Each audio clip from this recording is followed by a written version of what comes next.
बंदी छोड़ सतगुरु रामपाल जी परमेश्वर जी की जय हो।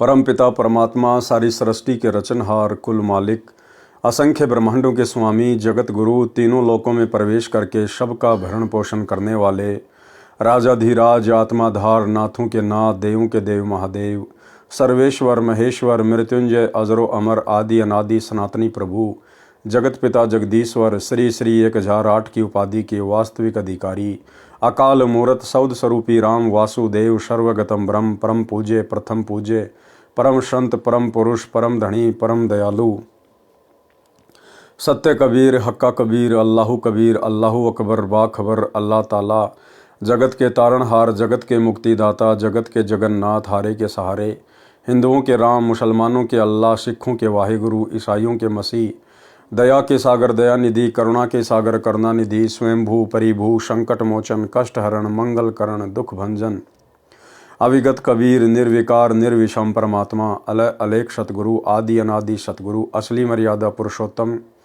असली राम असली कृष्ण असली घनश्याम असली मुरारी राजाओं के राजा महाराजाओं के महाराजा शहनशाहों के शहनशाह सम्राटों के सम्राट भगवानों के भगवान अल्लाहों के अल्लाह प्रभुओं के प्रभु मसीहाओं के मसीह सच्चे वाहिगुरु बाबाओं के बाबा पीरों के पीर सेठों के सेठ जगत सेठ सावड़सा सेठ सर्वगुण संपन्न अनंत कोटि कलाओं के स्वामी अनंत कोटि ब्रह्मांडों के नायक योगियों में महायोगी ध्यानियों में महाध्यानी सिद्धों में परम सिद्ध ज्ञानियों में तत्वज्ञानी ब्रह्मज्ञानी महाज्ञानी परम ज्ञानी सर्वश्रेष्ठ ज्ञानी विज्ञानी युवा कबीर समरथ कबीर असमवात अमित ओझा सच्चे रहनुमा करीम अल्लाह सुभान अल्लाह दुनिया के अंतिम पैगंबर 8 सितंबर 1951 से गांव धनाना जिला सोनीपत हरियाणा भारतवर्ष की पावन भूमि पे प्रकट रियल कल की भगवान श्री नारायण साकार हरि श्री बाबा साहिब शब्द स्वरूपी राम संत श्रोमणी सतगुरु रामपाल जी परमेश्वर जी के चरण कमल में साध संगति से जुड़े हुए देश विदेश से आपरम सभी सत्सेवक भाई बहनों का अनंत कोटि दंडवत प्रणाम। सत्साई भाई और बहनों, दया पूज्य गुरुदेव भगवान की सारी सृष्टि के स्वामी की सतगुरु रामपाल जी परमेश्वर जी की जिनके शुभ आशीर्वाद से विशेष आशीर्वाद से आपरम सभी सत्सेवक भाई बहन साध संगति से जुड़कर अपनी आत्मा के कल्याण हेतु गुरुदेव के तत्व ज्ञान को आधार बनाकर मोक्ष प्राप्ति के लिए दृढ़ता के साथ निरंतर आगे की ओर बढ़ रहे हैं। भाई और बहनों, पूज्य गुरुदेव जी के कर कमल से लिखित पवित्र पुस्तक मुक्ति बोध के ऊपर वीडियो बनाने की श्रृंखला जारी है। इसी श्रृंखला में आज हमारा ये 20वें नंबर का वीडियो है। प्रत्येक वीडियो में गुरुदेव भगवान के आशीर्वाद से हमें अध्यात्म से संबंधित बहुत कुछ जानने सीखने और समझने को मिलता है जो हमारे विश्वास को दृढ़ करता है। तो भाई और बहनों, शुरू करते हैं पूज्य गुरुदेव जी के कर कमल से लिखित पवित्र पुस्तक में आज का वीडियो। आज गुरुदेव ने पारक के अंक की कुछ वाणियों को शामिल किया है। पारक के अंक की वाणी नंबर 61-62। गरीब पीपा धन्ना रैदास थे सदन कसाई कोनी अवगत पूर्ण ब्रह्म को कहा करी अनहोनी गरीब रंका बंका तिर गए नामा छिपाने है ऊंचे कुल कुपोषणा जहाँ भक्ति नहीं परवे। सरलार्थ, परमात्मा की भक्ति किसी भी जाति व धर्म का स्त्री पुरुष कर सकता है। जो ब्राह्मण लोग ये कहते थे कि शूद्र जाति वाले मंदिर में प्रवेश नहीं कर सकते, ग्रंथ को हाथ नहीं लगा सकते, उनके द्वारा फैलाए भ्रम का निवारण करते हुए कहा है कि नागौर शहर राजस्थान का राजा पीपा सिंह ठाकुर था जो भगत बना। यानी अपने आप को ठाकुर समझने वालों ने भी परमेश्वर जी से दीक्षा ली, भगत बने। यानी क्षत्रिय भी भक्ति कर सकते हैं। राजस्थान प्रदेश में भगत धन्ना था जो जाट जाति से था, भगत बना। भगत रविदास चमार जाति से था जो भगत बना। सदना कसाई का कार्य करता था, ज्ञान हुआ, भगत बना। कसाई भी भक्ति कर सकता है अगर ज्ञान समझ में आए, अपने पापों से यदि प्रायश्चित कर ले तो। पाप करना त्याग दिया। भगत रंका तथा उसकी धर्मपत्नी बंका दोनों भगत बने जो अति निर्धन थे। यानी गरीब से गरीब भी परमात्मा की भक्ति कर सकता है, कोई बाउंडेशन, कोई बाधा नहीं है। ये मनुष्य शरीर स्त्री का हो या पुरुष का, राजा का हो या रंग का, चमार का हो या ब्राह्मण का, ये केवल परमात्मा की भक्ति के लिए, परमात्मा की प्राप्ति के लिए ही मिलता है। कथा सुमरण के अंग की वाणी नंबर 108 के सरलार्थ में है। जो ऊंचे कुल में जन्मे हैं और परमात्मा की भक्ति नहीं करते, उस ऊंचे कुल को धिक्कार है। परमात्मा कहते हैं, ऊंचे कुल में जन्म न दीजो, मोहि नीचा ही कुल दीजो। ऊंचे कुल में दुर्योधन रावण, नीचे कुल में गणिका। गणिका भिलनी पार उतर गई, गर्भ करो मत धन का। यानी हे परमेश्वर, हमें ऐसे कुल में जन्म मत देना जो कुल हमें भक्ति ना करने दे, जो कुल काल प्रेरणा से भक्ति में बाधक है। हमें नीचा ही कुल देना। नीचा कुल का मतलब है हमें भगत परिवार में जन्म देना, ताकि हम तुरंत आपकी शरण में आ जाएं। वाणी नंबर 63-66 का सरलार्थ पहले पांडव यज्ञ के प्रकरण में कर दिया है। वाणी नंबर 67 से 76। गरीब चार वर्ण सट आश्रम, बिडरे दोनों दीन। मुक्ति खेत को छाड़ कर, मगर भय लोलीन। गरीब नौलख बोडी बिस्तरी, बटक बीज विस्तार। केशो कल्प कबीर की, दूजा नहीं गवार। गरीब मगर मोती बरस ही, बनारस कुछ भ्रांत। काशी पीतल क्या करे, जहाँ बरसे पारस्वाती। गरीब मगर मेला पूर्ण ब्रह्म स्यों, बनारस बन भील। ज्ञानी ध्यानी संग चले, निंदा करे कुचील। गरीब मुक्ति खेत को तज गए, मगर में दीदार। जुल्हा कबीर मुक्त हुआ, ऊंचा कुल धिक्कार। गरीब चार वर्ण सट आश्रम, कल्प करी दिल माही। काशी तज मगर गए, ते नर मुक्ति न पाई। गरीब मुक्ति भरोसे बूढ़ है, कल्पत है दऊ दीन। सबका सतगुरु कुल धनी, मगर भय लोलीन। गरीब काशी मरे सो भूत होवे, मगर मरे सो प्रेत। ऊंची भूमि कबीर की, पोडे आसन श्वेत। गरीब काशीपुरी कसूर क्या, मगर मुक्ति क्यों होए। जुल्हा शब्द अतीत थे, जाति वर्ण नहीं कोय। गरीब काशीपुरी कसूरियों, मुक्ति होत सब जाति। काशी तज मगर गए, लगी मुक्ति सिर लात। इन वाणियों का संक्षिप्त वर्णन इसी पारक के अंक की वाणी नंबर 28 के सरलार्थ में कर दिया गया है। यानी जाति चाहे कोई भी हो, धर्म चाहे कोई भी हो, यदि उस व्यक्ति को, स्त्री या पुरुष को ज्ञान समझ में आ गया, यदि पूर्ण सतगुरु की प्राप्ति हो गई है और यदि आजीवन मर्यादा में रह के भक्ति करता है, तो चाहे वो किसी भी जाति और धर्म का क्यों ना हो, उसकी मुक्ति निश्चित है। सरलार्थ जो कहते हैं कि काशी में मरने वाले मुक्ति प्राप्त करते हैं और मगर में मरने वाले नरक जाते हैं, ये गलत है। सबका मालिक कुल धनी यानी पूर्ण परमात्मा कबीर जी मगर से सतलोक गए। भूमि के कारण मुक्ति की इच्छा के भरोसे यानी विश्वास पर जीवन नष्ट कर जाते हैं। पारक के अंक की वाणी नंबर 77 से 84। गरीब मुक्ति खेत मथुरा पूरी, कीन्या कृष्ण किलोल। कंस केश चानोर से, वहां फिरते डामाडोल। गरीब जगन्नाथ जगदीश क, उर्दमुखी है ग्यास। मशकबंदी मंदिर पड़ी, झूठी सकल उपास। गरीब एकादशी अजोग है, एकादश दर है सार। द्वादश दर मध्य मिलाप है, साहिब का दीदार। गरीब महातम नाथ है, ब्रह्म मुहूर्त माही। काशी गया प्रयाग मध्य, सतगुरु शरणा नाही। गरीब कोटि जतन जीव करत है, दुविधा दीन जाए। साहिब का शरणा नहीं, चाले अपने भाई। गरीब जीव जीवा से ज्यों जड़या, जल कै माही सूक। सतगुरु पुरुष कबीर से, रहे अनंत जुग कूक। गरीब जीव जीवा से ज्यों जड़या, जल से मान्या दोष। सकल अविद्या विष भर्या, अग्नि परे तब पोष। गरीब राम रमे सो राम है, देव रमे सो देव। भूतो रमे सो भूत है, सुनो संत सुरभेव।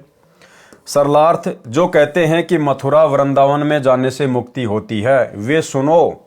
उसी मथुरा में जहां श्री कृष्ण लीला किया करते थे, आप उस स्थान पर जाने मात्र से मोक्ष मानते हो। उसी मथुरा में कंस, केसी जो राक्षस था तथा चाणूर जो पहलवान था, वो भी रहते थे। जो श्री कृष्ण जी ने ही मारे थे। इसलिए सत्य साधना करो और जीव कल्याण कराओ, जो यथार्थ मार्ग है। कोई जगन्नाथ के दर्शन करके और एकादशी का व्रत करके मोक्ष मानता है, ये गलत है, शास्त्र विरुद्ध है। कोई काशी नगर में, कोई गया नगर में जाने से मोक्ष कहते हैं, वे भूल में हैं। यदि पूर्ण सतगुरु की शरण नहीं मिली है तो मोक्ष बिल्कुल नहीं होगा। जब तक तत्वदर्शी सतगुरु नहीं मिलेगा, शंका समाप्त नहीं होगी। सब अपने स्वभाववश भक्ति मार्ग पर चल रहे हैं, जो व्यर्थ है। एक जवासे का पौधा है, वह बारिश के दिनों में यानी जल से सूख जाता है। सब पौधे जल से हरे भरे होते हैं, परंतु जवासा का पौधा जल से नष्ट हो जाता है। इसी प्रकार कर्महीन व्यक्ति सत्य ज्ञान सुनकर जल मरते हैं, झगड़ा करते हैं, बिल्कुल नहीं मानते। अन्य पुण्यात्माएं सत्य ज्ञान सुनकर गदगद होते हैं, कल्याण करवा लेते हैं। गीता अध्याय 9 श्लोक 25 वाला प्रकरण है, जिसमें कहा है कि यानी देवव्रता देवान पितरन यांत्री पितृव्रता भूतानी यांति भूतेजा यांति मध्याजिन अपिमाम।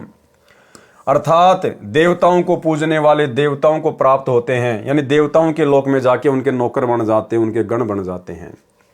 पितरों को पूजने वाले पितरों को, यानी जो लोग ये श्राद्ध वगैरह निकालते हैं, ये अपने पितरों के लोक में चले जाते हैं, भूत बन जाते हैं।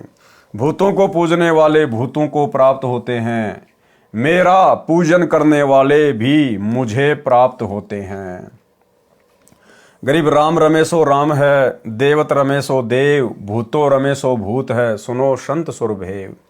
अर्थात जो परमात्मा की भक्ति करते हैं वे परमात्मा जैसे गुणों वाला अमर पद प्राप्त करते हैं। अर्थात परमात्मा कबीर जी को प्राप्त होते हैं। जो देवताओं की भक्ति करते हैं वे देवताओं जैसे गुण वाले हो जाते हैं। जन्म मरण सदा रहता है, स्वर्ग जाते हैं, पुण्यों को खर्च कर पुनः जन्म मरण के चक्कर में गिरते हैं। जो भूतों की पूजा करते हैं, श्राद्ध निकालते हैं, पिंडदान करते हैं, अस्थि उठाकर गंगा पर मुक्ति हेतु ले जाते हैं, 13वीं महीना आदि क्रियाक्रम करते हैं, पितर बनते हैं और माँ कष्ट उठाते हैं, फिर नरक में जाते हैं। 84 लाख प्रकार के प्राणियों के शरीरों में कष्ट भोगते हैं। वाणी नंबर 85 से 95। ग्रीब कली कली का रस लिया, भवर कमल कुशोंदी, ज्ञान गधेर पर चढ़े पड़े 18 बोधी। ग्रीब जैसी अमरकंद है, कवल केत की बाश, प्राण तजे हरि ना भजे, यो जग गया निराश। ग्रीब माला गिर में गुण कहाँ, भवंग लिपटे आए, शीतल पुण्यों चंदर ज्यों, तपती बुझावे ताही। ग्रीब सलील सलोने संत हैं, 8 कवल समाधि, दिल दर्पण मन मुस्कला, रिंचक नहीं उपाधि। ग्रीब श्वेत वर्ण शुभ रंग है, जहाँ लगाए नैन, दूजे की आशा नहीं, चढ़े रहत हैं गैन। ग्रीब गैन गगन में चढ़ रहे, श्वेत भूमि का भीर, सीप नहीं सायर नहीं, मोती बिन ही नीर। ग्रीब सुरती निशाना नैन में, मन मंजन कर घोटी, नृत्य निरंतर लग रही, करे लाख में चोट। ग्रीब मुकर खुल्या मालिक मिल्या, नैन बैन बिलाश, धरनी चले सेवन भले, चढ़े रहे आकाश।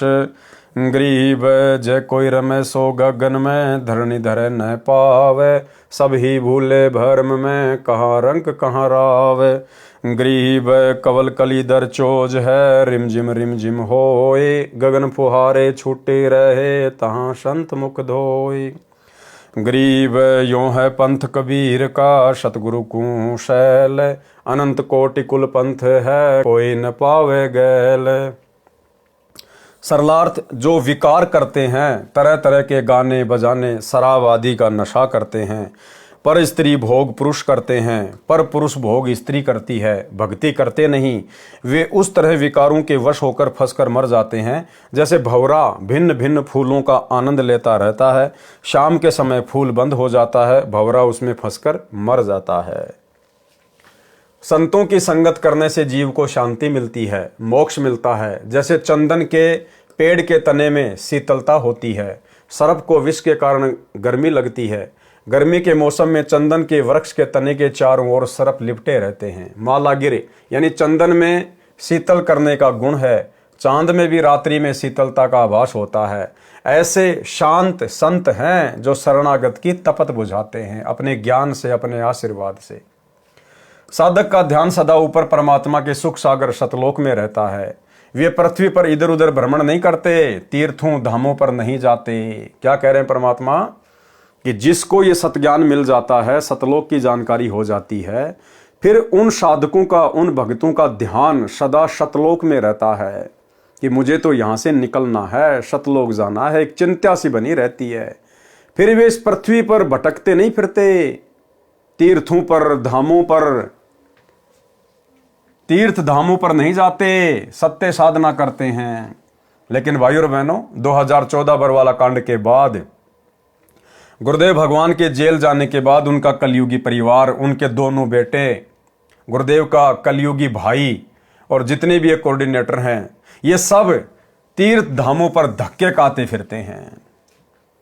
श्री राम जन्मभूमि अयोध्या, रामलला प्राण प्रतिष्ठा के समय सतलोक आश्रम मैनेजमेंट हरियाणा ने उन तीर्थ धामों पर भंडारे लगा दिए। आन उपासकों के लिए भंडारे शुरू कर दिए कि आओ आन उपासना करो, हम संत रामपाल जी के नालायक भगत तुम्हारे लिए खाने पीने की व्यवस्था में तत्पर हैं। ये पाखंड पूजा मत छोड़ना, रामलला की मूर्ति के दर्शन करना मत छोड़ना और खाने पीने की चिंता मत करना। हम पृथ्वी के सबसे बड़े महामूर्ख सतलोक आश्रम मैनेजमेंट हरियाणा वाले तुम्हारी सेवा में तत्पर हैं। तो ये तो सतज्ञान मिलने के बाद भी तीर्थों पर धक्के खाते फिर रहे हैं। भक्तों के बेचारों के ज्योति पाठ और दान धर्म का पैसा आन उपासना में भंडारे लगा लगा के बर्बाद कर रहे हैं। परमात्मा कबीर जी का ये पंथ भक्ति मार्ग है। जीव सतलोक की सैल करता है। इसके अतिरिक्त अनेकों पंथ तथा उनके कुल यानी गद्दी परंपरा है। किसी को सतलोक वाली गली अर्थात मार्ग का ज्ञान नहीं। वाणी नंबर 96। गरीब त्रिलोकी का राज सब, जय जीव को कोई दे, लाख बधाई क्या करे नहीं इस नाम से ने। सरलार्थ, यदि कोई सत्य साधना परमपिता परमेश्वर कबीर जी की नहीं करता है, यदि उस जीव को 3 लोक का राज्य मिल जाए तो उसे चाहे लाख बार बधाई दी जाए, नरक में जाएगा, उसका भविष्य अंधकारमय है। वाणी नंबर 97। गरीब रत्न जड़ाऊ मंदिर है, लख जो जन स्थान, साकट सगाना भेटिए, जय हो इंद्र समान। सरलार्थ, जो रिश्तेदार साकट है यानी नास्तिक है, उसका 1 लाख योजन में यानी पृथ्वी का मालिक क्यों ना हो, उसके महलों में रतन जड़े हों, चाहे वह स्वर्ग के राजा इंद्र जैसा ऐश्वर्यवान हो, वह सगा रिश्तेदार कभी ना मिले जो परमात्मा से दूर है। उसके प्रभाव में आकर कच्चा भगत भक्ति त्याग कर नरक का भागी बन जाता है। गरीब संख कल्प जुग जीवना, ततना दर्शा रिंच, आन उपासा करते हैं ज्ञान ध्यान पर पंच। गरीब मारकंड की उम्र है, रब में जुर्या नातार, पीव्रत से खाली गए साहिब के दरबार। सरलार्थ, यदि कोई संख कल्प तक जीवित रहे, ज्ञान जरा सा भी नहीं है, तत्व ज्ञानहीन है, सत्य भक्ति से वंचित है, तो वह लंबा जीवन भी व्यर्थ है। 1 कल्प में 1008 चतुर्युग होते हैं, यानी ब्रह्मा का 1 दिन 1 कल्प कहलाता है। मार्कंडे ऋषि की लंबी आयु थी। यदि मार्कंडे ऋषि जितनी लंबी आयु है, परमात्मा से संपर्क हुआ नहीं यानी सत्य साधना की नहीं तो व्यर्थ है।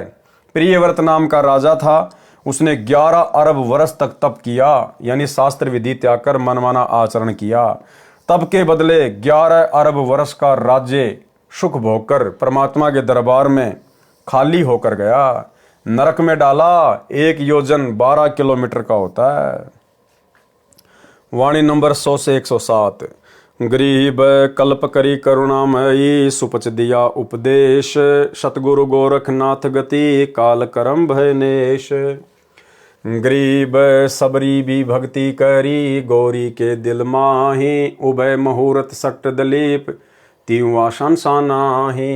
गरीब परीक्षित को सुखदेव मिले, 7 बार प्रचार, दुर्वासा भगवान गुरु, लगे कूचों की लार। गरीब पूर्ण पुरुष कबीर को, तारे गीत व्याध कुलहीन, गणिका चढ़ी विमान में, महिमा विष्णु लीन। गरीब शंख स्वर्ग से है परे, शंख पतालों सैल, एता बड़ा इलाम है अलफ सिंह रजबैल।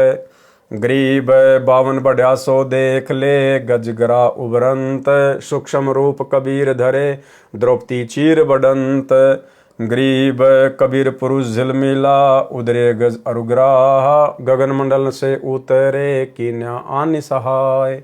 गरीब रंकार मुख ऊंचरे, टूटी गज की धीर, सर्वलोक सब ठोर है, अवगत अलग कबीर। सरलार्थ, परमात्मा कबीर जी द्वापर युग में करुणामय नाम से प्रकट थे। तब सुपथ सुदर्शन वाल्मीकि को उपदेश देकर पार किया, गोरखनाथ को भी समझाया। जिन जिन साधकों ने जिस स्तर की साधना तन मन से की तो उनको उस स्तर का लाभ मिला।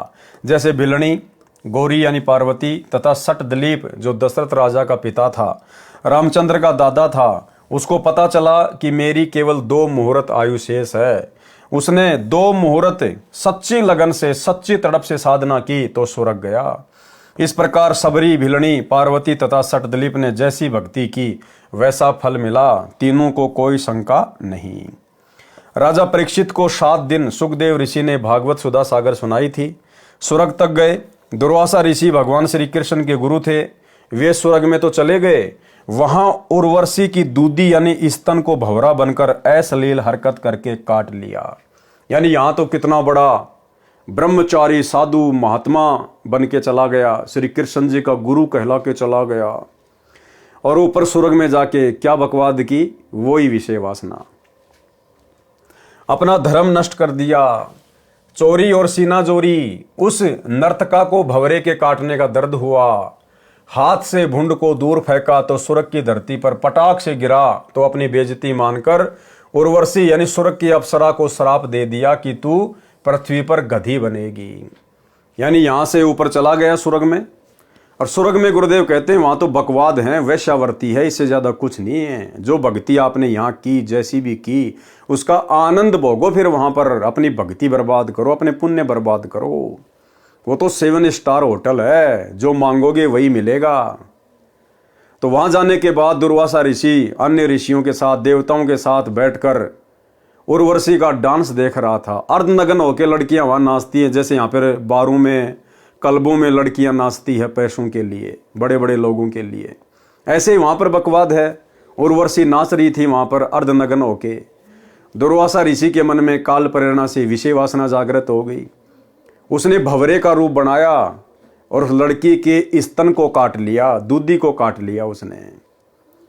अब भाई और बहनों, नॉर्मल सी बात है, कहीं भी अगर कोई मक्खी मच्छर लड़ेगा तो हाथ तो मारेंगे हम। तो ऐसे ही उस उर्वशी ने ऐसे हाथ मारा तो दुर्वासा के लगी और दुर्वासा नीचे जमीन पर पटाख से पड़ा। अब बाकी सब लोग वहाँ बैठे थे, सब लोग जानते थे कि ये दुर्वासा ऋषि है, इसकी सीट खाली है और ये बकवाद करने गया है। तो जैसे दुर्वासा नीचे गिरा पटाख से, उसी समय सारे हंसने लग गए और दुर्वासा ऋषि ने उसको श्राप दे दिया कि मैं तेरे साथ में मिलन करना चाहता था, शारीरिक संबंध बनाना चाहता था, लेकिन तूने मुझे अस्वीकार कर दिया। तो श्राप दे दिया कि तू पृथ्वी पे जाके गधी बनेगी। उस नाचने वाली को भंवरे के काटने का दर्द हुआ, हाथ से भुंड को दूर फेंका तो स्वर्ग की धरती पर पटाख से गिरा। तो अपनी बेइज्जती मानकर उर्वशी यानी स्वर्ग की अप्सरा को श्राप दे दिया कि तू पृथ्वी पर गधी बनेगी। इतना दुष्ट था दुर्वासा और ऋषि की पदवी प्राप्त था। श्राप देने का उद्देश्य यह था कि तूने मेरे से तो मिलन किया नहीं, अब गधी बनेगी और गधों से मिलन किया करेगी, तब तेरी इज्जत कहाँ जाएगी जो तूने मुझे नकार दिया। सभा में अपनी बेइज्जती मानकर ऐसा किया। पृथ्वी पर दुर्वासा ऋषि ब्रह्मचारी बना फिरता था। पृथ्वी पर तो वो दुर्वासा ऋषि ब्रह्मचारी बना फिरता था। स्वर्ग जाकर पकड़ा गया, वहां जाकर उसकी बकवाद सामने आ गई। जो उस उर्वशी को श्राप दिया उसका दंड भी दुर्वासा को मिलेगा। अब देखो क्या कह रहे हैं भाई और बहनों गुरुदेव, कि पृथ्वी पर दुर्वासा ऋषि ब्रह्मचारी बना फिरता था और स्वर्ग जाकर पकड़ा गया। इसी प्रकार ये हमारे बड़े भाई सतलोक आश्रम मैनेजमेंट हरियाणा वाले, ये बड़े बड़े भगत, परम भगत, कोऑर्डिनेटर, गुरुजी के बेटा बेटी, भाई बंधु, ये सतलोक आश्रमों में तो एक नंबर के भगत बने फिरते थे। 2014 बरवाला कांड से पहले हर किसी को देवता नजर आते थे, लेकिन जैसे ही बरवाला कांड हुआ, गुरुदेव भगवान ने वो परीक्षा का दौर शुरू किया। आज इन सब की सच्चाई सामने आ गई, सबकी हकीकत सामने आ गई। गुरुजी के बेटा बेटी भाई बंधु रिश्तेदार ये कोऑर्डिनेटर, दो धेले का ज्ञान नहीं है, दो धेले का गुरुजी का तत्व ज्ञान एक छींट भी इनके हृदय में नहीं समाई, एक छींट भी। और टोटल पिछले 10 वर्षों से इन्होंने गुरुदेव के जेल जाने के बाद परमात्मा की आत्माओं से गुरुदेव के भक्ति विधान और सत्संगों के खिलाफ कर्म करवाए टोटल। तो आश्रम में तो एक नंबर के भगत दिखाई देते थे, लेकिन गुरुदेव के जेल जाने के बाद, जैसे दुर्वासा की हकीकत सामने आई ऊपर जाने के बाद, ऐसे ही बरवाला कांड के बाद आज इन सब का पाखंड, अज्ञान, काला चिट्ठा, कुकर्म पूरे भगत समाज के सामने है। पृथ्वी पर दुर्वासा ऋषि ब्रह्मचारी बना फिरता था, स्वर्ग जाकर पकड़ा गया। जो उस उर्वशी को श्राप दिया उसका दंड भी दुर्वासा को मिलेगा। पूर्ण परमात्मा कबीर जी ने गिद्ध तथा व्याध को उनकी भक्ति अनुसार लाभ दिया। अब भाई और बहनों, ये कथा दास ने कभी पढ़ी नहीं है, हो सकता है गुरुदेव भगवान ने कभी सत्संगों में जिक्र किया हो, लेकिन अभी तक दास के सामने आई नहीं है, इसलिए अपन कुछ कह नहीं सकते इसके बारे में। कभी गुरुदेव भगवान जब आएंगे अपने मिशन को पूरा करके हिसार जेल से, उसके बाद गुरुदेव भगवान के मुख कमल से ही क्या है ये कथा गिद्ध और व्याग की, ये उनके मुख से सुनने को मिलेगी। पूर्ण परमात्मा कबीर जी ने गिद्ध तथा व्याग को उसकी भक्ति अनुसार लाभ दिया, गणिका यानी वैश्या का उद्धार किया। बलि राजा की यज्ञ में बावना बने, फिर विशाल रूप किया। गज तथा मगरमच्छ युद्ध कर रहे थे तो उनकी भी गति भक्ति अनुसार की। द्रौपदी का चीर भी परमात्मा कबीर जी ने बढ़ाया। द्रौपदी श्री कृष्ण जी की भगत थी, इसलिए बढ़ाई श्री कृष्ण को मिली। परमात्मा कबीर जी सर्वलोकों में सब स्थानों में विद्यमान है। वाणी नंबर 108 से 111। गरीब 87 छिक गए, साग पत्र किया भेंट, सब साहनपति साह है कबीर जगत सेठ। गरीब देही माही विदेह है, साहिब नर स्वरूप, अनंत लोक में रम रहा शक्ति कै रंग न रूप। गरीब लघु दीर्घ देवा पुरुष, नर जैसा उन्मान, सतगुरु सोई जानिए मुक्ति करत है प्राण। गरीब शत भक्ति परम पुरुष की, जय कर जान कोय, सतनाम तारी लगे दिल दर्पण को धोए। सरलार्थ, जिस समय ऋषि दुर्वासा राजा दुर्योधन की बात मानकर पांडव जो 12 वर्ष का वनवास काट रहे थे उनको श्राप देने के लिए 88,000 साथी ऋषियों को लेकर वन में गए, तब परमात्मा कबीर जी श्री कृष्ण अर्थात श्री विष्णु रूप बनाकर पांडवों के डेरे में गए थे। जब दुर्योधन के कहने पर दुर्वासा ऋषि 88,000 साधु संतों को लेकर जंगल में चला गया पांडवों के पास में, क्योंकि उस समय पांडव अज्ञातवास भोग रहे थे, उनका लास्ट का वो वर्ष था। और दुर्योधन चाहता था कि मैं दुर्वासा को भेज दूं जंगल में उनके पास में, और पांडव 88,000 साधु संतों को भोजन करवा नहीं पाएंगे, और दुर्वासा एक नंबर का ये क्रोधी आदमी है, ये उनको श्राप दे देगा। तो ये सोचकर दुर्वासा को भेज दिया दुर्योधन ने।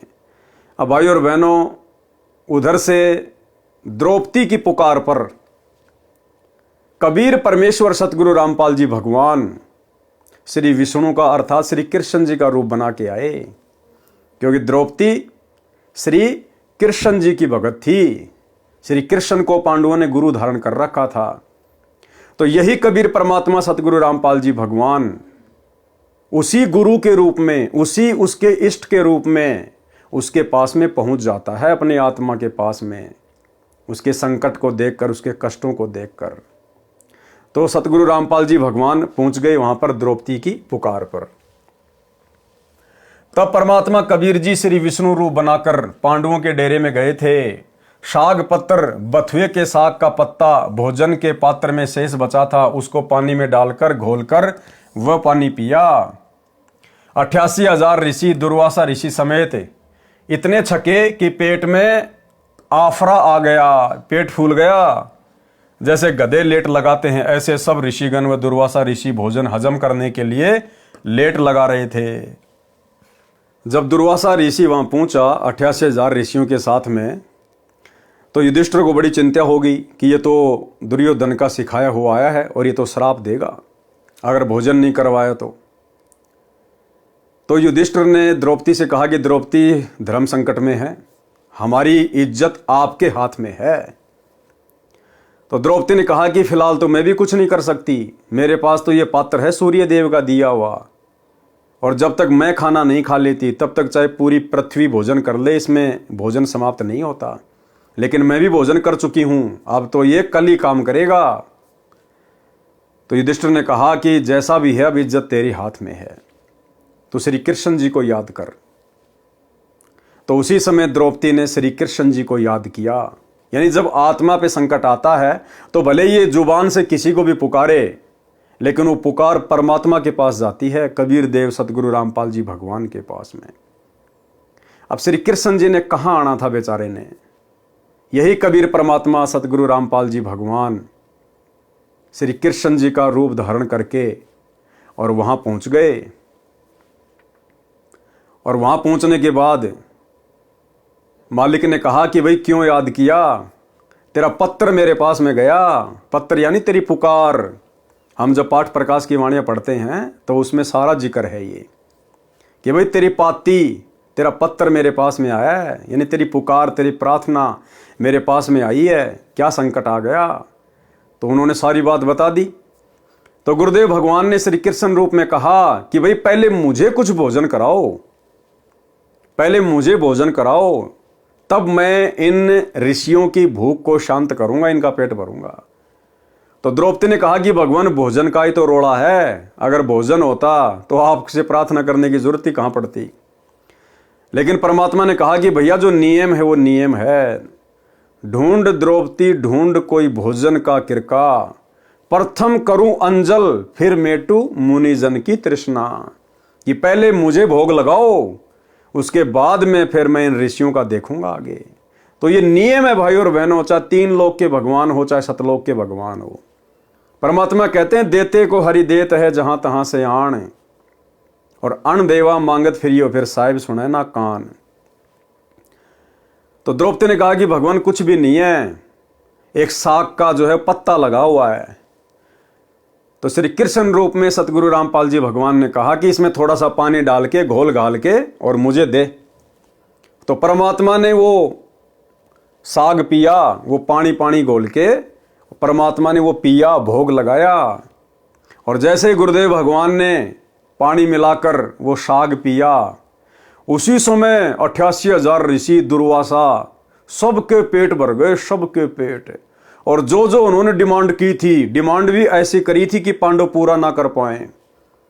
आज का जमीन में बोया हुआ धान, उसकी चपाती बनाओ, मानसरोवर का जड़ लेके आओ, आज ही के आम हो, यानी आज ही पेड़ लगे, आज ही उसके आम लगे, वो आम खाएं हम। ऐसी ऐसी डिमांड की उसने, ना होने वाली। तो जैसे ही परमात्मा ने भोग लगाया उधर, और गुरुदेव ने कहा कि जा भाई भीम, ऋषि जी को ले आ, सबको भोजन तैयार है। जैसे भीम गया, सारी बात बताई, तो दुर्वासा तो वहां पर गधे की तरह लौट रहे सारे ऋषि महात्मा, पेट उनका भरा हुआ पूरी तरह से। और दुर्वासा ने कहा कि भाई भीम, भोजन का नाम मत ले, उल्टी आने को हो रही है, जो पहले खा लिया वो ही नहीं पचाया जा रहा। और दुर्वासा ने कहा कि आज तुम्हारे घर पे कौन आया है। तो भीम ने कहा कि श्री कृष्ण जी आए। तो दुर्वासा के मुख से परमात्मा ने निकलवा दिया कि राम करे थारे दुश्मन मरियो। अब पांडवों के दुश्मन कौन? दुर्योधन। उल्टा दुर्योधन को श्राप दिलवा दिया परमात्मा ने उसी दुर्वासा ऋषि से, जो आया था पांडवों को श्राप देने के लिए। तो भाई और बहनों, हमने जो शिक्षा लेनी है वो ये है कि पहली बात तो देखो, ये भक्ति का नियम है, विधान है। हमने निस्वार्थ भाव से, बिना किसी लाग लपेट के, बिना किसी डिमांड के, गीता अध्याय 3 श्लोक 13 के अनुसार हमने पूर्ण परमात्मा को भोग लगाने के बाद ही भोजन करना होता है। तो आज हमें समझ में आ गया कि वो पूर्ण परमात्मा, सारी सृष्टि का रचनहार, भगवानों का भगवान कौन है? कबीर देव सतगुरु रामपाल जी भगवान। तो हमने इनको भोग की आरती के साथ, क्योंकि हमारे को विधि भी बता रखी है गुरुदेव ने भोग की आरती, और हम सत्सेवक भाई बहन प्रतिदिन जितनी बार भी हमारे घर में भोजन बनता है, नाश्ता बनता है, हम सर्वप्रथम गुरुदेव भगवान को चौकी लगाकर, क्योंकि घर घर आसन लग चुके हैं, परमात्मा के बेड लग चुके हैं, गुरु को हमने इष्ट मान लिया है, तो सर्वप्रथम अपने गुरुदेव भगवान को भोग की आरती के साथ भोग लगाते हैं। उसके बाद में हम उसको प्रसाद के रूप में ग्रहण करते हैं। तो कहने का मतलब है, ये तो है गीता जी के अनुसार विधान। अब आने वाले समय में क्या होगा, युग परिवर्तन के समय में जब आपत्तियां आएंगी, परेशानियां आएंगी, उस समय यदि अकाल पड़ेगा या अन्य किसी भी प्रकार से कोई दुर्भिक्ष पड़ेगा, अन्न धन की कमी पड़ेगी, तो भाई और बहनों, आप और हमने चिंता करने की जरूरत नहीं है। आप और हम वर्तमान में शास्त्र अनुकूल साधना जो कर रहे हैं, गुरु को इष्ट मानकर, ये परमेश्वर आप और हमारे लिए कुछ भी कर देगा, ये समर्थ है। हमने अन्न के लिए परेशान नहीं होना, किसी आगे हाथ नहीं फैलाने उस समय भोजन के लिए। भले 2 दिन परमात्मा भूखा रखे, 3 दिन भूखा रखे, वो हमारी परीक्षा होगी। अन्यथा जो परमात्मा साग के पत्ते का भोग लगाकर 88,000 ऋषियों की भूख शांत कर सकता है बिना भोजन खिलाए, तो आप और हमारे लिए क्या नहीं कर सकता परमात्मा। अरे द्रौपदी ने तो खाली एक बार साग का पत्ता घोल के दिया था। यहां तो गुरुदेव भगवान को तीनों समय हलवे राम का भोग लग रहा है, भंडारे का भोग लग रहा है। सभी भाई बहन श्रद्धा से और अपनी हैसियत से बाहर अपने गुरुदेव भगवान को भोग लगा रहे हैं। तो ये परमात्मा आने वाले समय में यदि इस प्रकार का संकट पृथ्वी पर आएगा अन्न का, तो ये परमात्मा आप और हम आत्माओं के लिए क्या नहीं कर देगा। ये परमात्मा हमें भूख ही नहीं लगने देगा। ये तो समर्थ है भाई और बहनों। ये शरीर इस परमेश्वर ने बनाया, सतगुरु रामपाल जी भगवान ने बनाया। पिंड प्राण जिन दीने दाना, गरीबदास जाकू कुर्बाना। तो इस परमात्मा को पता है ना किस प्रकार से इस शरीर को जो है वो हैंडल करना, इसको चलाना है। तो हमने इन सब चीजों के लिए चिंता होनी नहीं चाहिए। चाहे दुनिया में अकाल पड़ो, चाहे भूखमरी आओ, चाहे महामारी आओ, हमारा रक्षक हमारा गुरुदेव भगवान है। हमने चिंता केवल भक्ति और मर्यादा की करनी है। 88,000 ऋषि, दुर्वासा ऋषि समेत इतने छके कि पेट में आफरा आ गया। जैसे गधे लेट लगाते हैं, ऐसे सब ऋषिजन व दुर्वासा ऋषि भोजन हजम करने के लिए लेट लगा रहे थे। भोजन का स्वाद बता रहा था कि खीर, हलवा, मांडे, पतली रोटी, फल, मेवे सब छिक छिक कर खाए हैं। कबीर परमेश्वर जगत सेठ है। कौन कबीर परमेश्वर? सतगुरु रामपाल जी भगवान। यानी संसार में सबसे धनी है। सब सा यानी साहूकारों का साहूकार है। परमात्मा की शक्ति सर्वव्यापक है, वह निराकार है। परमात्मा नराकार है। नराकार यानी नर आकार, मनुष्य के जैसा है। परमात्मा की शक्ति कण कण में समाई है। परमात्मा छोटा तथा बड़ा जिस भी रूप में है, वह नर जैसे आकार का है। सतगुरु वही है जिसकी बताई साधना से साधक का मोक्ष होता है। सतगुरु कौन है? सतगुरु वही है जिसकी बताई गई साधना से भगत का मोक्ष होता है। यदि कोई मोक्ष चाहता है तो सत्य पुरुष यानी परम दिव्य पुरुष की सत्य भक्ति शास्त्रों में वर्णित करे। यदि जो कोई सत्य साधना का ज्ञान रखता है तो परम पुरुष की भक्ति करो।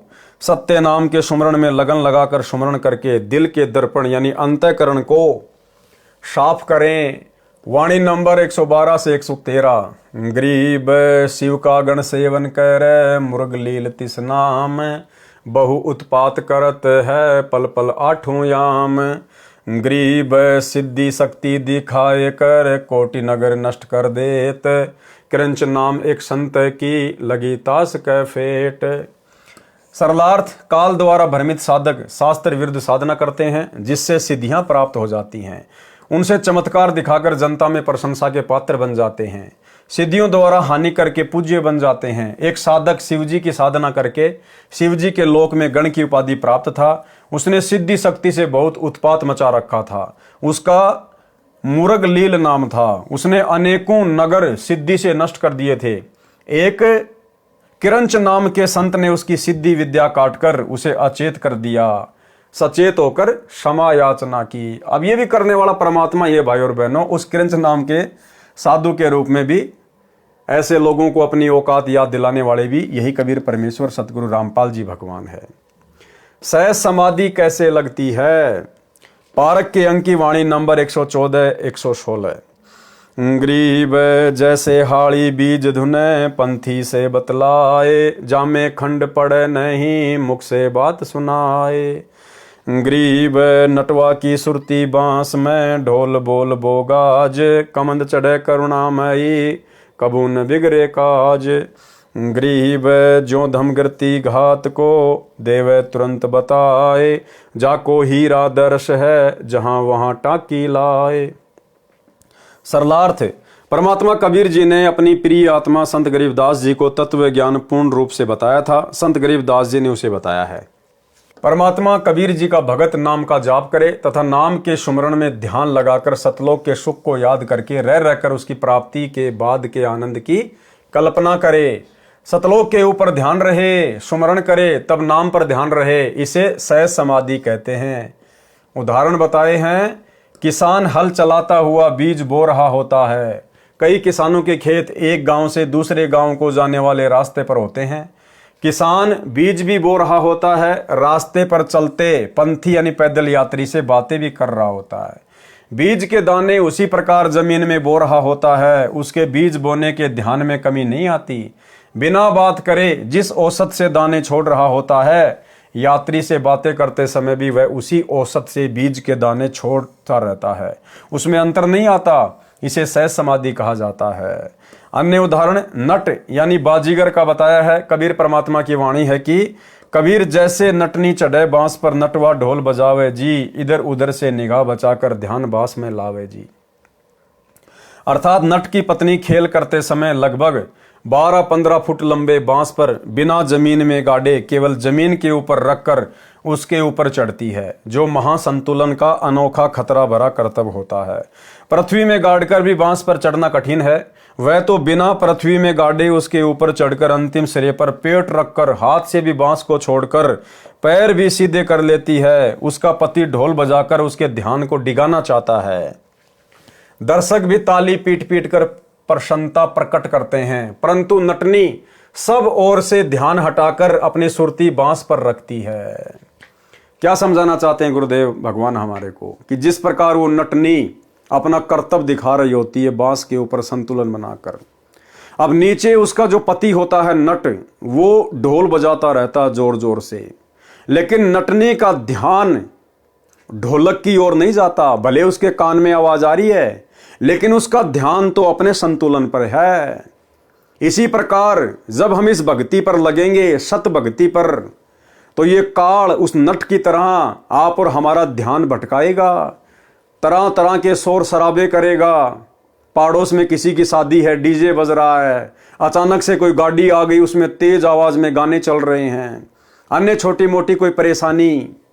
तो इस प्रकार ये काल हमारे सामने हमारे उस भक्ति संतुलन को बिगाड़ने का प्रयास करेगा।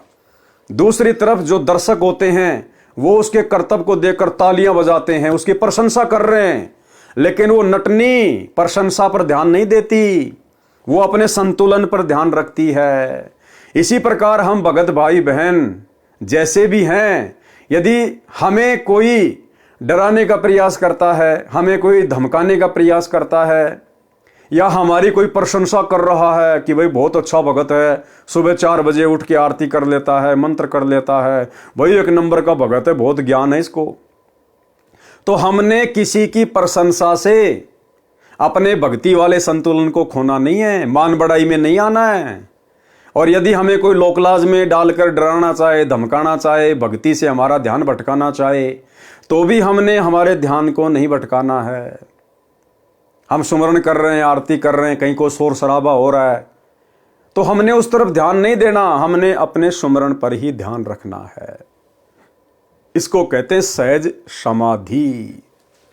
दर्शक भी ताली पीट पीट कर प्रसन्नता प्रकट करते हैं, परंतु नटनी सब ओर से ध्यान हटाकर अपनी सुरती बांस पर रखती है। इसलिए अपना कर्तव्य यानी चमत्कारी अनोखा कार्य करने में सफलता प्राप्त करती है। कहीं कहीं नट यही कर्तव्य दिखाता है, अन्य ढोल जोर जोर से बजाता है, वह भी अपने ध्यान को बांस में एकाग्र करके सफल हो जाता है। इसी प्रकार भगत को नाम के सुमरण में ध्यान एकाग्र करके जाप करना चाहिए। भले ही कोई गाना गा रहा है या गाने की किसी यंत्र में चलाकर ऊंची आवाज से सुन रहा है, भगत का ध्यान उस ओर ना जाए, यह सहज समाधि है। अन्य उदाहरण दिया है धमगर्ती, पत्थर में हीरे को बताने वाला ध्यान से उस पहाड़ के पास खड़ा हो जाता है जिसमें हीरा है। हीरा पत्थर को चीरकर किस दिशा की ओर चल पड़ता है। धमगिरती ध्यान से उसकी गति यानी मूवमेंट को जानता है। साथ में खड़े व्यक्ति अपनी बातें कर रहे होते हैं परंतु धमगिरती का ध्यान हीरे की चाल पर होता है। धमगिरती बता देता है कि इतनी देर में हीरा इतने फुट तय करेगा, उसी अनुसार पहाड़ को काटा जाता है। उसकी गहराई भी धमगिरती बता देता है। हीरा चलता चलता उस पहाड़ के कटे हुए स्थान यानी खाई में गिर जाता है। हीरे का व्यापारी उसे प्राप्त कर लेता है। भगत को परमात्मा के नाम रूपी हीरे पर निरंतर ध्यान रखकर परमात्मा रूपी लाल को प्राप्त करना चाहिए। यानी गुरुदेव भगवान का कहने का आशय है कि हम भक्तों ने भले हमारी कोई इज्जत करे, चाहे हमारी कोई बेइज्जती करे या हमें भक्ति में कोई डिस्टर्ब करे, हमने उस तरफ ध्यान नहीं देना है। हमने जैसा भी है अपनी भक्ति, सुमरन, सत्संग, आरती, इन्हीं चीजों पर अपना ध्यान लगा के रखना है। सतगुरु की भूमिका, पारक के अंक की वाणी नंबर 117 से 122। गरीब कदली बीच कपूर है, ताही लखे ना कोए, पत्थर घुंगची बरण है, तहां वहां लीजे जोए। गरीब गजमोती मस्तक रहे, घूमे फील हमेश, खान पान चारा नहीं, सुन सतगुरु उपदेश। गरीब जिनकी अजप्पा ध्वनि लगी, तिनका यो ही हवाल, सो राप्ती पुरुष कबीर के, मस्तक जाके लाल। गरीब सीप समुंदर में रहे, बूढ़े सवाती समोए, वहाँ गजमोती जद भवे, तब चुंबक चिड़िया होए। गरीब चुंबक चिड़िया चंच भरी, डारे नीर बिरोल, जद गजमोती निपजय, रतन भरे चहडोल। गरीब चुंबक तो सतगुरु कहा, स्वाति शिष्य का रूप, बिन सतगुरु निपजय नहीं, राव रंक और भूप। सरलार्थ, इन वाणियों में सतगुरु की भूमिका प्रमाण सहित समझाई है। कहा है कि केले के पेड़ के कोइये, केले का पूरा पेड़ पत्तों से निर्मित है। सबसे ऊपर वाला पत्ता गोलाकार में कीप की तरह ऊपर से चौड़ा गोलाकार, नीचे कम परिधि का होता है, बीच में थोता यानी खाली होता है। उस गोल पत्ते के खाली भाग को कोइया कहते हैं। उसमें स्वाति नक्षत्र की वर्षा की बूंद गिर जाती है तो उस केले के पत्ते में कपूर बन जाता है। केला शिष्य है, स्वाति सतगुरु का मंत्र जाप है। नाम यदि योग्य शिष्य को दिया जाता है तो उसमें भक्ति रूपी कपूर तैयार होता है, मोक्ष मिलता है। अन्य उदाहरण हाथी का दिया है। कहा है कि हाथी के मस्तिष्क में एक स्थान परमात्मा ने बनाया है। स्वाति नक्षत्र की बारिश की बूंद चुंबक नाम की चिड़िया पृथ्वी पर गिरने से पहले अपने मुख में ग्रहण कर लेती है। वह कभी कभी हाथी के मस्तक पर बैठी होती है। उसका स्वभाव है कि बारिश की बूंद को मुख में डालूं, फिर उसका कुछ अंश मुख से नीचे गिर जाता है, वह उस हाथी के मस्तक में बने सुराग में गिर जाता है। ये सुराग हर किसी हाथी के मस्तिष्क में नहीं होता है। परमात्मा ने बताया किसी किसी हाथी के मस्तिष्क में वो छिद्र होता है। ठीक इसी प्रकार भाइयों और बहनों, हर भगत मोक्ष प्राप्ति का अधिकारी नहीं होता है कि सतगुरु ने सबको नाम दे दिया तो सबका मोक्ष हो जाएगा, सभी अधिकारी हैं। कोई कोई आत्माएं होती हैं जो मोक्ष प्राप्त करती हैं। ये उदाहरण गुरुदेव इसीलिए दे रहे हैं कि हर हाथी के माथे पर मस्तिष्क में वो छेद नहीं होता जो चुंबक नाम की चिड़िया स्वाति नक्षत्र की बूंद को उस छेद में डाल देती है, फिर उसमें मोती बन जाते हैं बहुत सारे। उसका स्वभाव है कि बारिश की बूंद को मुख में डालूं, फिर उसका कुछ अंश मुख से नीचे गिर जाता है, वह उस हाथी के मस्तक में बने सुराग में गिर जाता है। उससे हाथी के माथे में बने सुराग के अंदर मोती बनने लग जाते हैं। जैसे माता का गर्भ का बच्चा बढ़ता है तो माता का पेट भी बढ़ता रहता है, फिर समय आने पर बच्चा सुरक्षित जन्म लेता है। इसी प्रकार हाथी के उस मोती उद्गम सुराग में कई चुंबक चिड़ियां स्वाति की बूंदें डाल देती हैं। हाथी के मस्तक वाले मोती उद्गम स्थान में सैकड़ों मोती तैयार हो जाते हैं। समय पूरा होने पर अपने आप निकलने लगते हैं, ढेर लग जाता है। ये स्थान सब हाथियों में नहीं होता है, वो छिद्र सब हाथियों के मस्तक में नहीं होता। इसी प्रकार हर आत्मा मोक्ष प्राप्ति की अधिकारी नहीं होती है। इसमें हाथी शिष्य है, चुंबक चिड़िया सतगुरु है, स्वाति बूंद नाम है, जैसे ऐसे सतगुरु रूप चुंबक चिड़िया सच्चे नाम रूपी स्वाति शिष्य के हृदय में डालते हैं, भक्ति तथा मोक्ष रूपी मोती बनते हैं। जिस हाथी के मस्तक के अंदर मोती होते हैं उसे अंदर ही अंदर नशा हो जाता है, वह मस्ती में मतवाला होकर घूमता रहता है, चारा खाना भी छोड़ देता है। जिन भक्तों ने सतगुरु जी से उपदेश सुनकर दीक्षा लेकर सच्चे मन से जपा तो उनकी ऐसी दशा हो जाती है, वे कबीर परमात्मा के हाथी हैं जिनके हृदय में भक्ति रूपी लाल बन जाता है। अर्थात फिर उस भगत को संसार की कोई टेंशन नहीं, वो अपनी भक्ति में मस्त रहता है। उसको लोक लाज मान बढ़ाई राग द्वेष ईर्ष्या से कोई लेना देना नहीं होता है। वो अपने सतगुरु की भक्ति में अपना तन मन धन सब लगा देता है। अन्य उदाहरण सीप का दिया है। सीप एक जल की जीव है, समुद्र में रहती है। समुद्र का जल खारा होता है। जिस समय बारिश होने को होती है तब समुद्र का जल अंदर से कुछ गर्म होता है। उस उष्णता से सीप को बेचैनी होती है, वह जल के ऊपर आकर मुख खोल लेती है। यदि उस समय बारिश की बूंदें गिर जाती हैं तो सीप को शांति हो जाती है, अपना मुख बंद कर लेती है। उस जल को जो सीप के मुख में गिरा स्वाति कहते हैं। जिस सीप में स्वाति गिरी उसमें मोती बन जाता है। कुछ समय उपरांत परिपक्व होकर मोती जल में गिर जाता है। इस उदाहरण में सीप तो शिष्य है, स्वाति दीक्षा मंत्र है, बादल सतगुरु है। सीप से मोती अपने आप नहीं निकलता। एक सुकच मीन वह मोती के ऊपर के मांस को खाने के लिए उसको टक्कर मारती है कि इस मांस के अंदर घुसकर खाऊंगी, परंतु वह मांस मात्र प्याज के जाड़े जैसा रक्त वर्ण का होता है। सुकच मछली की टक्कर से मोती सीप से निकल समुद्र में गिर जाती है। यहाँ सुकच मीन तो सार शब्द है, स्वाति सतनाम है। यदि सुकच मीन टक्कर नहीं मारती है तो वह मोती सीप में ही गलकर नष्ट हो जाता है। गरीब सुकच मीन मिलता ना भाई तो स्वाति सीप ए ले जाई। अर्थात संत गरीबदास जी ने बताया है कि यदि सुकच मछली नहीं मिलती तो सीप तथा उसमें गिरी स्वाति व्यर्थ जाती। सुकच मछली सार शब्द जानो। सार शब्द सतनाम के जाप को सफल करता है। सतगुरु सार शब्द देता है। सार शब्द कौन देता है? सतगुरु देता है। अब वर्तमान में कौन दे रहा आप सबको पता है।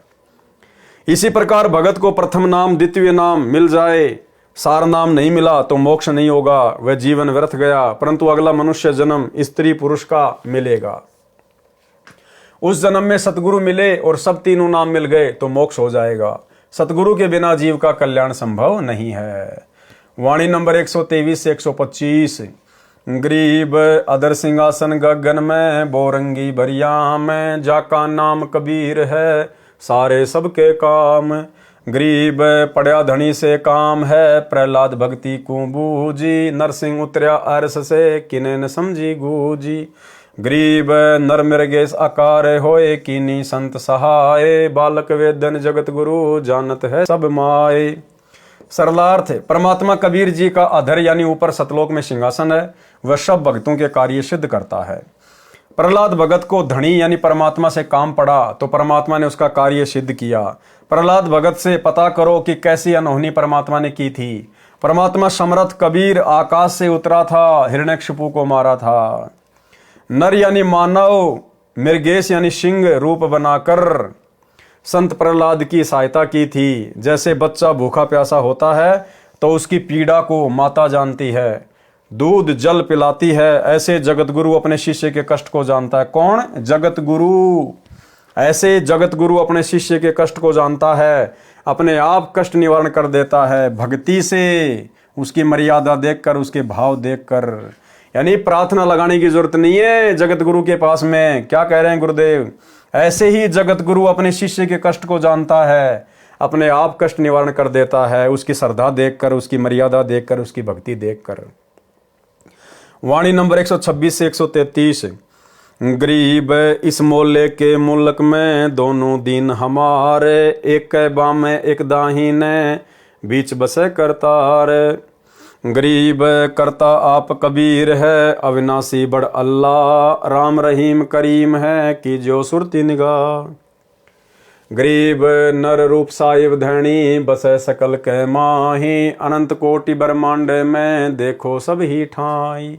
गरीब घटमट महतत्व में बसे, अचराचर ल्योलीन, चार खानी में खेलता ओ अलय बेदीन।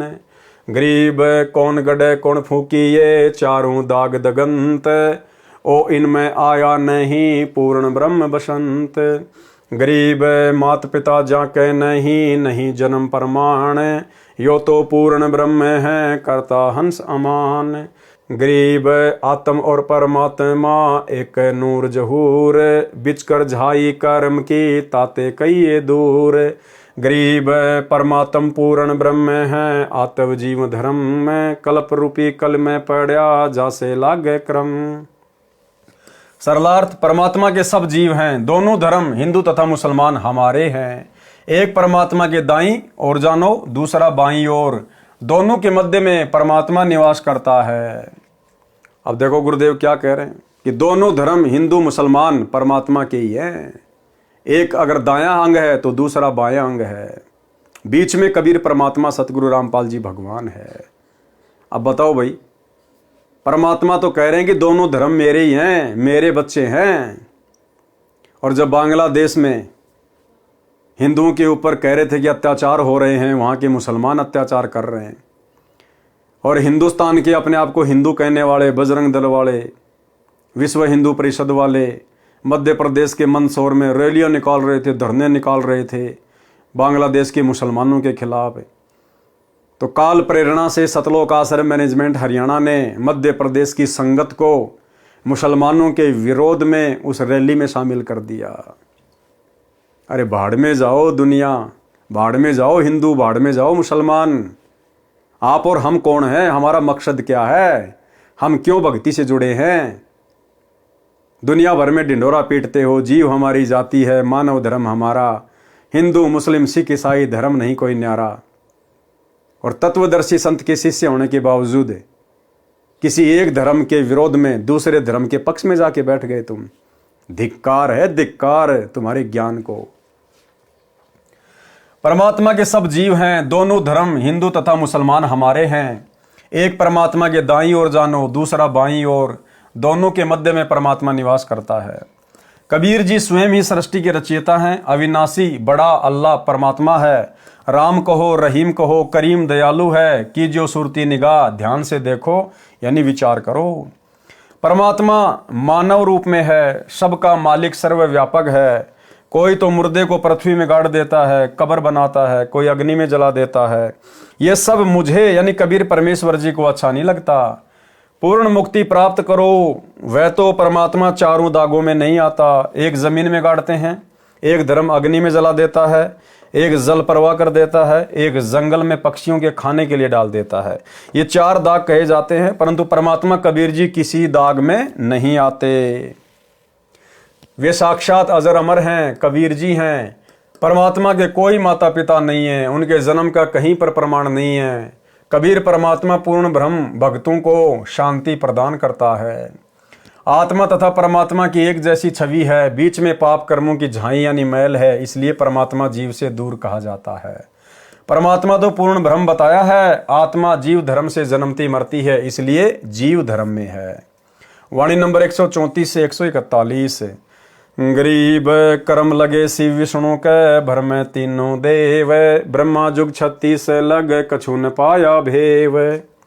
गरीब शिव को ऐसा बर दिया, अपने ही परियाए, भागी फिरती हूँ लोक में, भस्मा गिरी लिए ताय। गरीब विष्णु रूप धरी छल किया, मारे भस्मा भूत, रूप मोहिनी धर लिया, बेगी सिंगारे दूत। गरीब शिव को बिंदु जराइया, कंदर्प किया नाश, फेरी बोरी प्रकाशिया, ऐसी मन की बांश।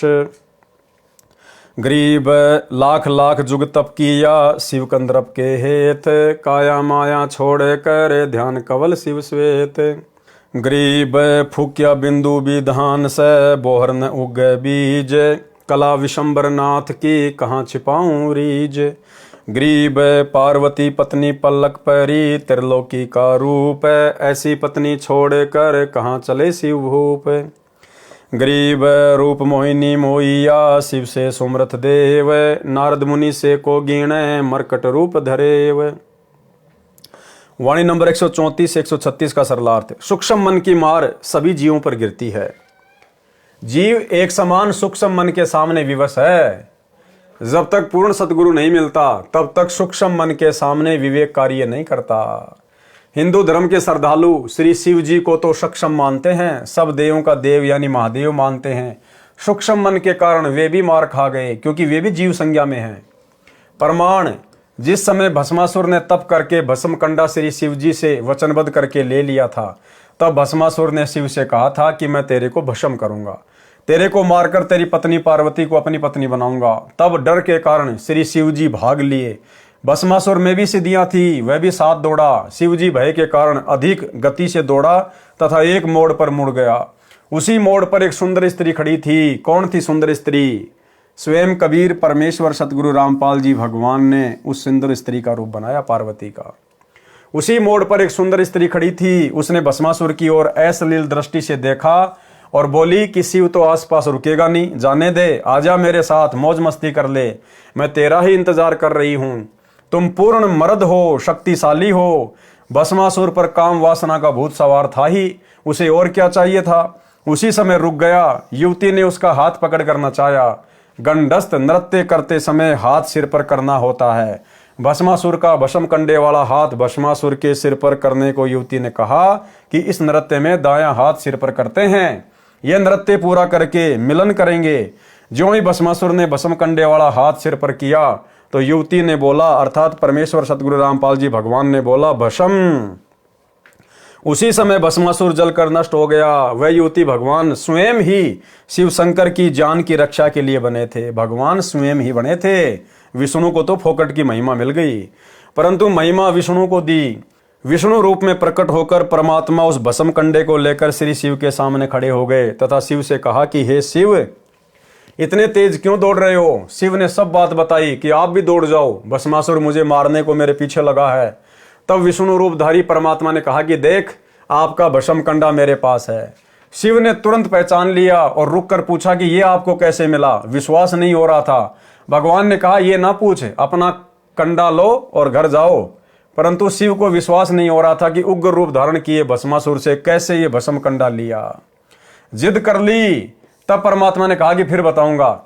इतना कहकर अंतर ध्यान अदृश्य हो गए। शिव कुछ आगे गया तो देखा कि अति सुंदर युवती अर्धनग्न शरीर में मस्ती से एक बाग में टहल रही थी। दूर तक कोई व्यक्ति दिखाई नहीं दे रहा था। शिव जी ने इधर उधर देखा और लड़की की ओर मिलन के उद्देश्य से चले। लड़की शिव को देखकर मुस्कुराकर आगे को कुछ तेज चाल से चटक मटक कर चल पड़ी। शिव ने बड़ी मशक्कत करने के बाद लड़की का हाथ पकड़ा।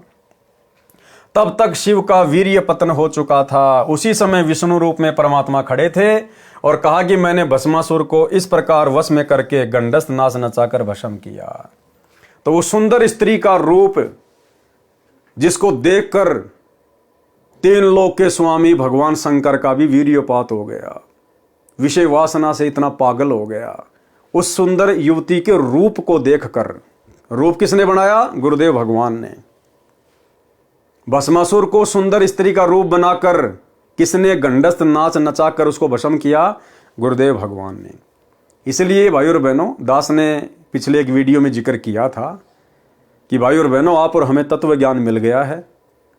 वैसे तो आप और हमारे पर गुरुदेव भगवान का आशीर्वाद है, परमात्मा ऐसी कोई गलती हमसे नहीं होने देंगे।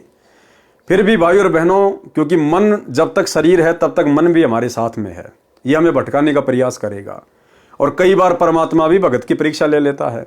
तो हमारे सामने यदि ऐसी कोई सुंदर युवती, कोई सुंदर स्त्री अगर कहीं टकरा जाए, मिल जाए, यात्रा करते समय, कहीं आते जाते समय, एकांत में, तो आप और हम भगत भाई बहनों ने उस सुंदरता में केवल अपने गुरुजी का मुख देखना है कि ये मेरे गुरुजी हैं भाई, मेरी परीक्षा ले रहे हैं, और चुपचाप वहां से चलता बने, अपना सुमरण पे ध्यान रखा है। ना सामने से आती हुई का चेहरा देखना है, ना पीछे मुड़कर उसकी पीठ को देखना है। और हमने हर किसी के अंदर अपने परमात्मा को देखना है। और वैसे भी गुरुदेव कहते हैं, पर नारी को देखिए बहन बेटी के भाव, कहे कबीर कामनाश का ये सहज उपाय।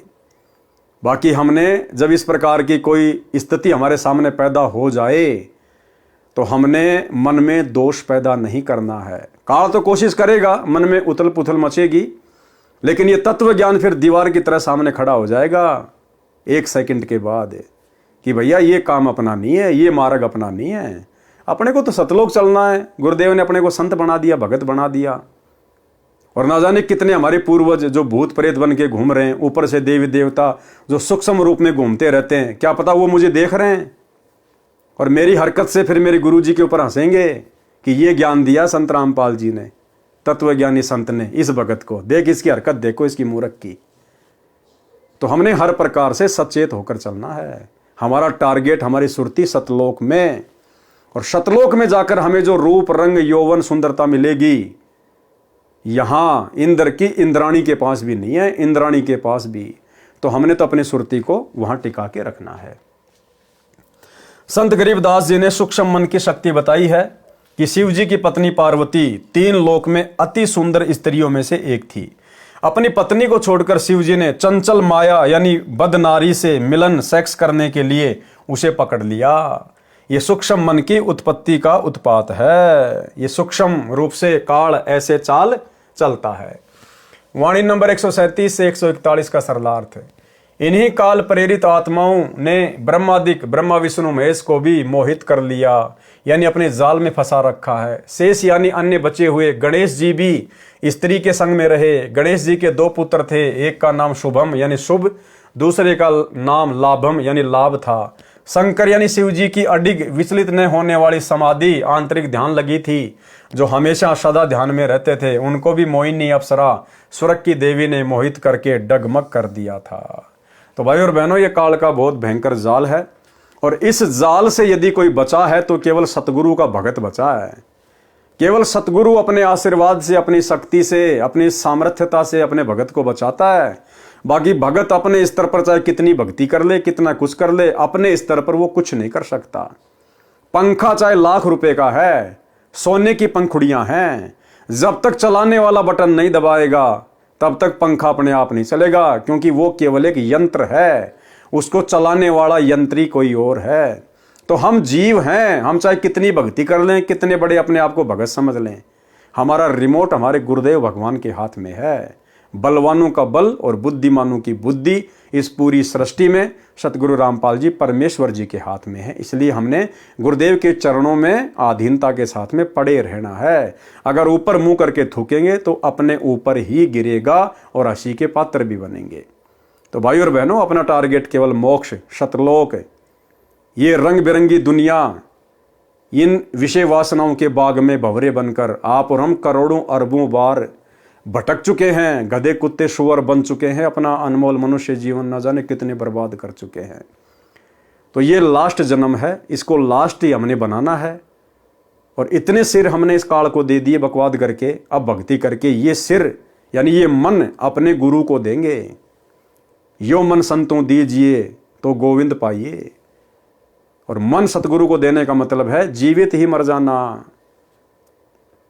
ये लाखों लाखों साल की उम्र प्राप्त करके राजा महाराजा बन के हजारों हजारों स्त्रियों को भोग लिया, देवता बन के अप्सराओं को भोग लिया, क्या मिला याद भी नहीं आज।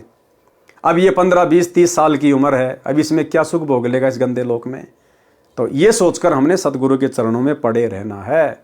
जीवित ही मृत बनकर यो गुरु ज्ञान विज्ञान वाणी, जीवित ही जग में मरो। तो भाई और बहनों, आज की वीडियो में केवल इतना ही। कल रात्रि 8 बजे फिर से गुरुदेव भगवान के आशीर्वाद से सभी भाई बहन लाइव जुड़िए एक नई वीडियो के साथ में। तब तक गुरुदेव भगवान हम सबको आज्ञा दें, इजाज़त दें, आशीर्वाद दें। बंदी छोड़ सतगुरु रामपाल जी भगवान की जय हो।